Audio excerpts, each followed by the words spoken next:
জীবনের এতগুলো সংলাপ, সব ঠিকঠাক আদায়ের পর ছুটি।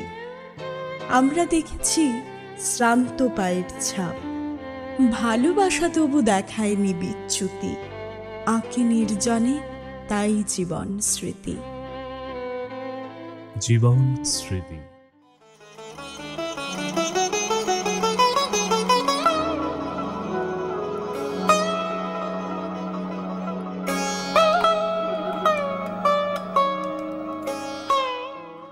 নমস্কার শ্রোতা বন্ধুরা, সবাইকে জানাচ্ছি জীবন স্মৃতি অনুষ্ঠানে অনেক অনেক স্বাগত। শ্রোতা বন্ধুরা, আজ এমন একজন মানুষের সঙ্গে কথা বলবো, তিনি পুরঞ্জন প্রসাদ চক্রবর্তী। চলুন কথা বলি তাঁর সঙ্গে, জানি পুরঞ্জন প্রসাদ চক্রবর্তীর জীবন কাহিনী। নমস্কার, জীবন স্মৃতি অনুষ্ঠানে অনেক অনেক স্বাগত জানাচ্ছি আপনাকে। খোয়াইয়ে আপনার জন্ম, সেখান থেকে আপনার বড় হয়ে ওঠা, জীবনের মূল যাত্রা শুরু করেছেন আপনি খোয়াই থেকে। তারপর লিখেছেন প্রচুর বই, একজন শিক্ষাবিদ হিসেবে কাজ করেছেন, আবার লেখক হয়েছেন। তো প্রথম কি নিয়ে কথা বলতে পারি, শিক্ষাবিদ হিসেবে নাকি একজন লেখক হিসেবে? শিক্ষাবিদ হিসেবেও বলা যেতে পারে, লেখালেখির বিষয় নিয়েও বলা যেতে পারে। শিক্ষাবিদ আমি নিজেকে অতটা শিক্ষাবিদ আমি ভাবি না বা মনে করি না, তবে আমি চেষ্টা করেছি শিক্ষার যাতে উন্নতি হয়, ছাত্র ছাত্রীরা যাতে বড় হতে পারে, মানুষ হতে পারে, তাদের কল্যাণ চিন্তা করে গেছি। তো প্রথম খোয়াই গভর্নমেন্ট হায়ার সেকেন্ডারি স্কুলে যখন আমার পোস্টিং হয়, সেখানে গিয়ে আমি দেখলাম সেখানে ম্যাট্রিকুলেশন পরীক্ষায় বা মাধ্যমিক পরীক্ষায় খুব নকল হতো। আমার চিন্তার মধ্যে আসলো যে কোনো প্রকারে সেই নকল বন্ধ করতে হবে। আমি এসডিওর সাথে কথা বললাম, ওসির সাথে কথা বললাম, তারা বললেন আমরা সাহায্যের হাত আপনাদেরকে বাড়িয়ে দেব। আমি নকল বন্ধ করার বিশেষ উদ্যোগ নিলাম, এক্সপেল করতে আরম্ভ করলাম। তাহলে বলছেন শিক্ষাবিদ হিসেবে এটা আপনার জীবনে একটি বিশাল প্রাপ্তি। শিক্ষাবিদ হিসেবে তারপর আমার উদ্দেশ্য হলো স্কুলের পরীক্ষার ফল ভালো করা, সেদিকে আমি নজর দিলাম। দেখলাম ফার্স্ট ডিভিশনে পাস করে ছেলেরা অল্পের জন্য স্ট্যান্ড করতে পারে না। আমি আমার স্কুলের মাস্টারমশাইদের ইন্সপায়ার করতে শুরু করলাম যে দেখুন, ওরা টিউশন ফি দিয়ে আপনাদের শিক্ষক হিসেবে নিয়োজিত করতে পারে না, আপনারা যদি ওদের সাহায্য করে একটুখানি দেখিয়ে দেন তাহলে পরে ওরা হয়তো স্ট্যান্ড করে যেতে পারে। দেখা গেল স্ট্যান্ড করতে শুরু করলো, 6th পজিশন পেল ম্যাট্রিকুলেশনের পরীক্ষায়। তারপরে দেখা গেল ধীরে ধীরে প্রতি বছরই মাধ্যমিক এবং হায়ার সেকেন্ডারি পরীক্ষায় তারা স্ট্যান্ড করতে শুরু করলো। স্কুলের খুব সুনাম হলো। আমি তখন মনোযোগী হলাম কিছু লেখালেখির দিকে। প্রথম কলকাতা থেকে একটা প্রকাশন সংস্থা বুক হোম আমার কাছে এসে বলল সমাজবিদ্যার বই লিখে দিতে হবে ক্লাস 3, 4, 5 জন্য। লিখে দিলাম, বই অ্যাপ্রুভড হলো, পাঠ্য হলো। তারপর মনে হলো তরুণদের জন্য এবার কিছু লিখি। আমি যুগপুরুষ শ্রী অরবিন্দ নামে একটা বই লিখলাম, সেটা ওরিয়েন্টাল বুক কোম্পানি কলকাতার ওরা ছাপলো। তো বইটা ছোটদের উপযোগী। বইটা কেন আমি অরবিন্দ সম্পর্কে প্রথম বই লিখতে গেলাম, আমার মনে হলো অরবিন্দ স্বাধীনতা সংগ্রামটাকে একটা আধ্যাত্মিকতার সঙ্গে একটা সম্পর্ক গড়ে তোলা তিনি চেষ্টা করেছিলেন। ত্যাগ, তিতিক্ষা, মহত্ব, এই সমস্ত জিনিস যদি না থাকে তাহলে স্বাধীনতা সংগ্রাম অর্থহীন হয়ে দাঁড়ায়। তার জন্যেই আমি এই বইটা লিখতে আমি উৎসাহিত হই। তো এই বইটা সাধারণ পাঠ্য বই হিসাবে, লিটারি বইও নয়, এটা যুবকদের জন্য, তরুণদের জন্য এই বইটা রাখা হয়েছিল। কিন্তু পরবর্তী সময় West Bengal board of secondary education এটা র্যাপিড রিডার বই হিসাবে অ্যাপ্রুভ করে, ফলে বইটা পাঠ্য বই হিসেবে পরিগণিত হয়। তারপর আমি ধরলাম জালিয়ানওয়ালাবাগের কাহিনী নিয়ে, রক্তে রাঙা জালিয়ানওয়ালাবাগ। এই বাংলা ভাষায় আমি আর জালিয়ানওয়ালাবাগের উপরে কোনো বই আমি দেখিনি। তো অনেক তথ্য অনুসন্ধান করে ইতিহাসের পাতা ঘেঁটে জালিয়ানওয়ালাবাগের ব্রিটিশের যে অত্যাচারের কাহিনী, গুলি করে হাজার খানেক লোককে একটা মাঠের মধ্যে, উদ্যানের মধ্যে যখন বক্তৃতা চলছিল, যখন সবার আয়োজন করা হয়েছিল, জেনারেল ও ডায়ারের নেতৃত্বে গুলি করে হাজার হাজার লোককে হত্যা করা হয়েছিল, তার কাহিনী নিয়ে সেই কাহিনীর আদ্যপান্ত আমি বিশ্লেষণ করেছি। কেন এটা হলো, তাতে কী হলো, অসুবিধা কী হলো, কীভাবে আরও লোক অত্যাচারিত হলো, একটা এই সমস্ত বিষয় নিয়ে। কিন্তু ব্রিটিশ গভর্নমেন্ট দেখা গেল হান্টার কমিশনার একটা কমিশন বসিয়েছিলেন, তাতে এই জেনারেল ডায়ারকে শাস্তি দেওয়ার কথাও ঘোষণা করেছিলেন। এই বইটা খুব পপুলারিটি অর্জন করে। যাই হোক, সেই কথাগুলোতে আসবো। আপনার জন্ম খোয়াইতে, খোয়াই আপনার পড়াশোনা, তো খোয়াই থেকে আপনি গেলেন আবার পড়াশোনা করতে কলকাতায়। সেই যে যাত্রাপথটা কেমন ছিল বলুন। আমরা তথাকথিত জমিদার ছিলাম, আমাদের আয়টা নির্ভর করতো খাজনা আদায় করে প্রজাদের কাছ থেকে, সেই দিয়ে আমাদের সংসার চললো। দেখা গেল আমার বাবা পিতার মৃত্যুর পর আমাদের পড়াশোনা করার সংস্থান তেমন ছিল না। আমার এক দাদা, শেষ দাদা, তিনি কলকাতা হাইকোর্টে যিনি চাকরি করতেন, এলডি ক্লার্ক, বিকম পাস, তিনি এমকম পরীক্ষার জন্য তৈরি হচ্ছিলেন। তিনি আমাকে আহ্বান জানান, চলে আয় কলকাতায়। যাই হোক, আমরা দুজনে মিলে ছোট্ট একটা রুম ভাড়া করে সেখানে থেকে আমি আমার কর্মস্থলে যাব, তুমি কলেজে যাবে। নিজেরাই আমরা কিন্তু রান্না বান্না করে খাই। হেঁটে বিদ্যাসাগর কলেজে যাই। 1953-তে আমি বিএ পাস করে যাই। বিএ পাস করার পরেই খোয়াই সরকারি হাই স্কুলে সহকারী শিক্ষক হিসেবে আমি প্রথম বিএ পাস করার পরেই আপনার চাকরি হয়ে গেল? পাস করার সাথে সাথেই বিএ পাস করে চাকরি করি। চাকরি করার তো 3 মাসের মধ্যেই আমি ট্রেনিংয়ের সুযোগ পেয়ে যাই, post graduate basic training, West বেঙ্গলের বাণীপুরে। সেখান থেকে হাই সেকেন্ড ক্লাস পেয়ে ফিরে এলাম। আমাকে তখন সাব ইন্সপেক্টর অফ স্কুলস হিসেবে আমাকে অ্যাপয়েন্টমেন্ট দেওয়া হলো শিক্ষা বিভাগ থেকে। আমাকে বলা হলো দামছড়া যাও, দামছড়া গিয়ে সেটাকে প্রাইমারি স্কুল থেকে এটা এমই স্কুলে উন্নীত করা যায় কিনা সেটা ভালো করে দেখে আসো এবং অভিভাবকদের সাথে কথা বলা। আমি ধর্মনগর থেকে আসামের লোয়ার পোয়া হয়ে সেখান থেকে 22 কিলোমিটার হেঁটে আমি দামছড়া এসে পৌঁছালাম। আমি দামছড়ায় সন্ধ্যা উত্তীর্ণ হয়ে গেছে, হেডমাস্টারের বাড়ি খুঁজে বার করলাম, তাকে বললাম থাকা খাওয়ার ব্যবস্থা করে রাত্রি বাস করতে হবে। সে সমস্ত ব্যবস্থাপনা করলো। করার পর বললো এখানে একজন সাধু আছে টিলার উপরে, তিনি একটা ধর্মস্থান তিনি করেছেন, চলুন সন্ধ্যাটা হয়তো বা ভালোই কাটবে। গেলাম সেখানে ট্রাইবেল ভাষায় সেখানে গান হলো। সেখানে একটা বাংলা গান শুনলাম, হরি দিন তো গেল সন্ধ্যা হলো পার করো আমারে। সাধু আমার দিকে তাকিয়ে বললেন এই ভদ্রলোককে নতুন দেখি, উনি কে? তখন মাস্টারমশাই বললেন উনি সাব ইন্সপেক্টর স্কুল, অর্থাৎ স্কুল দেখে বেড়ান, প্রাইমারি স্কুলগুলি যাতে উন্নতি হয়, ছাত্রছাত্রীদের যাতে কল্যাণ হয়, সেগুলি দেখে বেড়ান। সাধু বললেন বাবু তুমি ভালো কাজ করছো, শিক্ষা বিস্তার করছো, এই কাজটা তুমি নিষ্ঠার সঙ্গে তুমি করবে। আমি গীতাতে পেয়েছিলাম যোগ কর্মসু কৌশলম, অর্থাৎ কর্ম যদি আমি ঠিকভাবে সঠিকভাবে করতে পারি সেটাই যোগ বলে গণ্য হতে পারে। আচ্ছা, আপনার সারা জীবনে যেই কাজ করেছেন, আপনি তো প্রচুর ঘুরেছেন, আপনি ছাত্র পড়িয়েছেন, শিক্ষকদের পড়িয়েছেন, তো সেই জিনিসগুলো আপনার জীবনে চলার পথ একদম শুরু থেকে এখন পর্যন্ত যতগুলো কথা বললেন, সেই সব কিছু কি আপনার লেখালেখির ক্ষেত্রে কি ভীষণ সাহায্য করেছে? ভীষণ সাহায্য করেছে বলে হয়তো বা ভুল হতে পারে, খানিকটা হলেও আমাকে অনুপ্রেরণা জুগিয়েছে। আমার মনে হলো আমি কিন্তু গল্প উপন্যাস এদিকে কিন্তু আমি যাইনি। আমি প্রথম জীবনী দিয়ে শুরু করলাম, তারপরে আমার রক্তে রাঙা জালিয়ানওয়ালাবাগ করলাম, তারপরে কর্মযোগী বিবেকানন্দ বইতে যখন লিখলাম সেই বইটা খুব পপুলার বই হয়েছিল, লোকমাতা সারদা।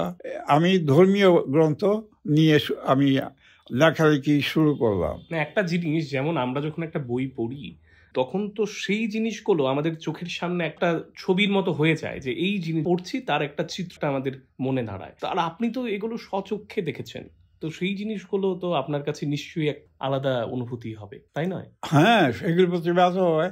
আমি কিন্তু লোকমাতা সারদা যে বই লিখলাম তাতে ওনাকে আমি একেবারে ধর্মীয় প্রতিষ্ঠানের একজন ধর্মীয় রামকৃষ্ণ পরমহংসদেবের পত্নী ওইভাবে চিহ্নিত না করে তিনি লোকমাতা।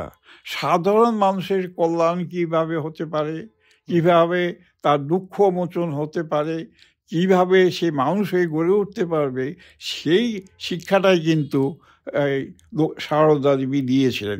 আমি তার উপরে বেসিস করে আমার লেখাটা আমি শুরু করি এবং তার সমাপ্তি ঘটাই। তো এই লোকমাতা সারদা সম্পর্কে বললাম। এরপরে আসে ত্রিপুরা রাজমালা গ্রন্থটি। ত্রিপুরা রাজমালা গ্রন্থ যখন পারুল প্রকাশনী প্রকাশ করে তখন দেখা গেল আগরতলা বইমেলায় একদিনে 700 কপি বিক্রি হয়েছিল। ত্রিপুরা বইমেলার ইতিহাসে এটা কিন্তু রেকর্ড। 1 বছর আগেও দৈনিক সংবাদে এই কথাটা লেখা হয়েছিল যে এটা একটা রেকর্ড ত্রিপুরা রাজমালা বই বিক্রি সম্পর্কীয় ব্যাপারে। তো রাজমালা কিভাবে আমি লিখলাম, কিভাবে আমি অনুপ্রাণিত হলাম, আমার মনে হলো যে ত্রিপুরার রাজাদের কাহিনী নিয়ে তারা কতটা কাজ করেছিলেন প্রজাদের জন্য, কতটা উন্নত ছিলেন, কতটা মানবিক ছিলেন, সেই সম্পর্কে কিছু জানানো দরকার। ত্রিপুরাবাসী, ত্রিপুরা যে আমরা বাস করছি, অথচ ত্রিপুরা রাজ্যের রাজাদের কাহিনী আমরা তেমনভাবে কিছু জানি না। আমি কি বলবো, অতীতে রাজারা কিন্তু তাদের কাহিনী লিপিবদ্ধ করে রেখেছিলেন। তারপর বিজয় কুমার মানিক্যের আমলে 2জন পণ্ডিতকে দিয়ে পয়াস ছন্দে রাজমালা গ্রন্থ রচনা করবার চেষ্টা করেছিলেন। বীর বিক্রম কিশোর আমলে কালীপ্রসন্ন সেন রাজমালা গ্রন্থ রচনা করেন। তাদের 3-4টে ভলিউম ছিল, সে পূর্ণাঙ্গ রাজমালা তিনি রচনা করেছিলেন। অনেক তথ্য, অনেক কিছু এই বইটাতে আছে। প্রামাণ্য গ্রন্থ হিসেবে সেটি কালীপ্রসন্ন সেনের গ্রন্থটি আমার কাছে বিশেষভাবে বিবেচ্য বলে মনে হয়েছে। কৈলাসচন্দ্র সিংয়ের রাজমালাটা আছে ত্রিপুরার ইতিবৃত্ত বা ত্রিপুরা রাজমালা, এই ধরনের বইটা। এই বইটা তিনি কখন লেখেন? তিনি বীরচন্দ্র মানিক্যের আমলে, বীরচন্দ্রের অধীনে তিনি কাজ করতেন। তিনি কোনো কারণে বীরচন্দ্র মানিক্যের সঙ্গে তার সংঘাত হয়। তিনি চলে যান কলকাতায়। তিনি রবীন্দ্রনাথের সান্নিধ্যে আসেন। রবীন্দ্রনাথ ব্রাহ্ম সমাজভুক্ত ছিলেন, কৈলাসচন্দ্র সিংহ ব্রাহ্ম সমাজভুক্ত হয়ে যান। তিনি রবীন্দ্রনাথের বাড়ি থেকে ব্রাহ্ম সমাজে যে পত্রিকা প্রকাশ করা হতো তিনি তার সম্পাদক হয়ে যান কৈলাসচন্দ্র সিংহ। কৈলাসচন্দ্র সিংহর কাছ থেকে রবীন্দ্রনাথ ঠাকুর ত্রিপুরার রাজাদের কাহিনী অনেকটা জানতে পারেন। এবার আপনার ব্যক্তিগত জীবনে আবার ফিরে যাই। আপনি বলছিলেন যে আপনি বিএ পাস করার পরে এলেন না ত্রিপুরায়, আসার পরেই আপনার আবার চাকরি হলো। যেটা আগে বললাম যে আপনি তো প্রচুর ছাত্র পড়িয়েছেন, সেই সঙ্গে শিক্ষকদেরও পড়িয়েছেন। তারপরে ত্রিপুরা মধ্যশিক্ষা পর্ষদের সম্পাদক হয়েছেন। ছাত্র থেকে একজন পর্ষদের সম্পাদক হলেন। তো সেই যে একটা অনুভূতি, কেমন ছিল সেটা? আমার চাকরি জীবন যে একেবারে বটটা মসৃণ ছিল তাও নয়। পদে পদে আমি বাধা পেয়েছি নানা কারণে। সেগুলো অত বিশ্লেষণ করার আমার কোনো প্রয়োজন নেই। আমার যারা হায়ার অথরিটি তাদের সাথে কোনো না কোনো কারণে আমার ক্লেশ হতো। তৎসত্ত্বেও আমি কোনো না কোনোভাবে আমি প্রধান শিক্ষকের পদ ছেড়ে ঠিক নয়, আমাকে বদলি করে আনানো হলো স্টেট ইনস্টিটিউট অফ এডুকেশন। সেইখানে আমার কাজ হলো বেসিক ট্রেনিং কলেজের পরীক্ষা নেওয়া, বৃত্তি পরীক্ষা নেওয়া ইত্যাদি। তারপরে কাজ হলো রিসোর্স পার্সন হিসেবে সেমিনার সিম্পোজিয়াম হলে সেখানে আলোচনা করা, ট্রেনিং দেওয়া, এই সমস্ত কাজ। ডাইরেক্টর অফ স্কুল এডুকেশন, তিনি আইএএস অফিসার ছিলেন, তিনি এসে আমাকে দেখলেন যে আমি টেবিলে বসে কাজ করছি। আপনি এখানে বসে কী কাজ করছেন? বেসিক ট্রেনিং কলেজের পরীক্ষা হবে, কারা কারা পরীক্ষক হবেন, কারা কারা পেপার সেটার হবেন, সেগুলো আমি তৈরি করছি। হয়তো মশাইটি সাধারণ কাজেরই যে কেউ করতে পারে। আমি অন্য চিন্তা করছি আপনাকে নিয়ে, তা আমি জানি না কী চিন্তা করছেন। একদিন ডাইরেক্টর অফ এডুকেশনের বাড়িতে গেলাম, আপনি কি অর্ডার পেয়েছেন? স্যার কী অর্ডার? আমি তো জানি না। আপনাকে ডাইরেক্টরেটে বদলি করা হয়েছে ব্রাঞ্চ অফিসার করে। তো ব্রাঞ্চ অফিসার হিসাবে কাজ করছি হঠাৎ করে উপেন্দ্র দেববর্মন জয়েন্ট ডাইরেক্টর ছিলেন, আমারই ছাত্র ছিলেন খোয়াই স্কুলে, কিন্তু দ্রুত প্রমোশন হয়ে যায়, কিন্তু সে আমাকে শিক্ষক হিসাবে সম্মান করতো।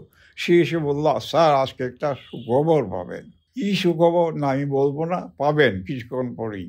তারপর আমাকে সেক্রেটারি এডুকেশন আমাকে তলব করলেন। গেলাম সেক্রেটারিয়েটে, বললেন government desires to appoint you as secretary Tripura board of secondary education, what will be the terms of your appointment. তখন আমি এক্সটেনশনে আসি, আমি রাষ্ট্রপতি পুরস্কার পেয়েছিলাম, সেই হিসেবে এক্সটেনশনে আসি। আমি বললাম যে স্যার দেখুন, আমি স্টেট গভর্নমেন্টের চাকরি, এডুকেশন ডিপার্টমেন্টের চাকরি থেকে রিটায়ারমেন্ট নিয়ে আমি বোর্ডের সেক্রেটারি হিসেবে নূতন অ্যাপয়েন্টমেন্ট পেতে চাই। তখন বলে it's a very good suggestion. সেই হিসাবে 1 জানুয়ারি থেকে আমি জয়েন করব ত্রিপুরা বোর্ড অফ সেকেন্ডারি এডুকেশনে। আমি জয়েন করলাম ত্রিপুরা বোর্ড অফ সেকেন্ডারি এডুকেশনে। আমাদের প্রথম লক্ষ্য হলো পরীক্ষা ভালোভাবে যাতে আমরা কন্ডাক্ট করতে পারি, তার জন্যে আমরা উদ্যোগী হলাম। ভালো ভালো পরীক্ষক নির্বাচন করলাম। সেকেন্ড ডিভিশনে যারা পাস নয়, থার্ড ডিভিশনে পাস, তার পরীক্ষক নিয়োজিত হতে পারবে না, সেই ধরে আমরা চিন্তা ভাবনা, আমরা উদ্যোগী হলাম। একটা জিনিস জিজ্ঞাসা করার খুব ইচ্ছে করছে, আপনি যখন রাষ্ট্রপতি পুরস্কার পেলেন একজন শিক্ষক হিসেবে, তখন কি মনে হয়েছিল? মানে একজন শিক্ষক হিসেবে আপনি সফল? আমার সফলতা কি বিফলতা সেটা নির্ভর করে, সেটা বিচার করবে জনসাধারণ, শিক্ষা বিভাগ, ছাত্রছাত্রী। তারা যদি মনে করে থাকে যে আমি ভালো চালিয়েছিলাম, স্কুল ভালো চালিয়েছিলাম, তাহলেই আমি মনে করব যে আমার জীবন সার্থক হয়েছে, আমার শিক্ষকতার জীবন সার্থক হয়েছে। যেহেতু ত্রিপুরা গভর্নমেন্ট রিকমেন্ড করে আমাকে রাষ্ট্রপতির পুরস্কারে ভূষিত করিয়েছেন, সেজন্য আমি বলবো যে আমি হয়তো বা সার্ভিস ভালোই দিয়েছিলাম, ছাত্রদের আমি ভালোবেসেছিলাম, তারা যাতে উন্নতি করতে পারে, তাদের যাতে কল্যাণ হয়, তারা যাতে সত্যিকারের মানুষ হিসেবে গড়ে উঠতে পারে, সেই উদ্যোগ বোধ হয় আমি নিয়েছিলাম। অবশ্যই, কিন্তু কোনোভাবে কি মনে হয়েছে যে যখন আপনি মাননীয় রাষ্ট্রপতির হাত থেকে আপনি পুরস্কারটা নিচ্ছেন, সে সময় কি কোনোভাবে যে ছাত্রদের পড়িয়েছেন তাদের কথা কি কোনোভাবে মনে হয়েছে যে আমি হয়তো আজকে কিছু একটা করতে পেরেছি, আমি কিছুটা সফল মনে হয়েছে সেদিন? সফলতা অসফলতা এইটা তো একটা ব্যাপার, হচ্ছে যে একজন ব্যক্তিগত জীবনে অসফল হতে পারে, কিন্তু যে জীবনে যে অসফল তাও নয়। তো সফলতাটা নির্ভর করবে। আমি অন্তত আনন্দিত হয়েছি যে ভারতের প্রেসিডেন্টের হাত থেকে আমি একটা সম্মান পেয়েছি। এটা তো আমার জীবনে একটা বিশেষ প্রাপ্য জিনিস, আমি পেয়েছি এটা। কাজেই আমি না, শুধু আমার পরিবারের লোকেরা সবাই আনন্দিত হয়েছে, খোয়াইবাসী আনন্দিত হয়েছে, আমার বিদ্যালয়ের শিক্ষক শিক্ষিকা যারা ছিলেন তখন তারা খুবই খুশি হয়েছেন, আনন্দিত হয়েছেন। কাজে আমি বলবো খানিকটা হলেও আমার শিক্ষকতা জীবন সার্থক হয়ে উঠেছিল। 94 বয়স আপনার মোটামুটি। এত বছরে কি মনে হয় যে আপনার জীবনের যাদের পড়িয়েছেন, আপনি একেবারে শাসন করেছেন, সেই মানুষগুলো আজকে সমাজের বিশাল বড় বড় একজন ব্যক্তিত্ব হয়ে উঠেছেন, তখন মানে গর্ববোধ হয়? কোনো কোনো ক্ষেত্রে সেই সমস্ত প্রতিভাধর ছাত্ররা এসে আমার সঙ্গে যোগাযোগ করে, টেলিফোনে কথা বলে এবং স্যার বলে সম্বোধন করে, তখন আমি গর্বিত বোধ করি, তাদেরকে আশীর্বাদ করি, তাদেরকে শুভেচ্ছা জানাই। কোনো ছাত্র এখন রিটায়ার করে গেছে, তো সত্যজিৎ পোদ্দার নামে একটি ছেলে, মধ্যপ্রদেশে সে ইঞ্জিনিয়ার হিসেবে তোমার বড় পোস্টে সে ছিল। সে রিটায়ার করার পর কলকাতাতে এসে ফ্ল্যাটে জায়গা নিয়েছে। তো আমার সাথে টেলিফোনে যোগাযোগ করেছে, অনেক মিষ্টি টিষ্টি ফল ফসল নিয়ে এসে আমার সাথে দেখা সাক্ষাৎ করে গেছে। আমিও তাকে আমার লেখা দুটো বই তাকে উপহার দিয়েছি। সে বলে আমি বইগুলো পড়ে খুবই উপকৃত হয়েছি, খুব ভালো লেগেছে বইগুলো। এরকম বহু ছাত্রছাত্রী যোগাযোগ করার চেষ্টা করে। আচ্ছা, ছোটবেলা থেকে তো মানে প্রত্যেকেরই একটা থাকে যে ডাক্তার হব, ইঞ্জিনিয়ার হব, কিংবা অন্য কিছু একটা হব। আপনারও নিশ্চয়ই ছোটবেলা থেকে একটা ইচ্ছে ছিল। তো আপনি তো হয়েছেন একজন শিক্ষাবিদ, একজন লেখক হয়েছেন। যদি আপনি শিক্ষাবিদ না হতেন, শিক্ষক না হতেন, কিংবা আপনি একজন লেখক না হতেন, তাহলে কি করতেন? আমাদের পরিবারের তেমন আর্থিক সংগতিই ছিল না ডাক্তারি পড়াবে কিংবা ইঞ্জিনিয়ারিং পড়াবে। আমরা বুঝে নিয়েছিলাম সাদা মাথা চাকরি আমাদের করতে হবে।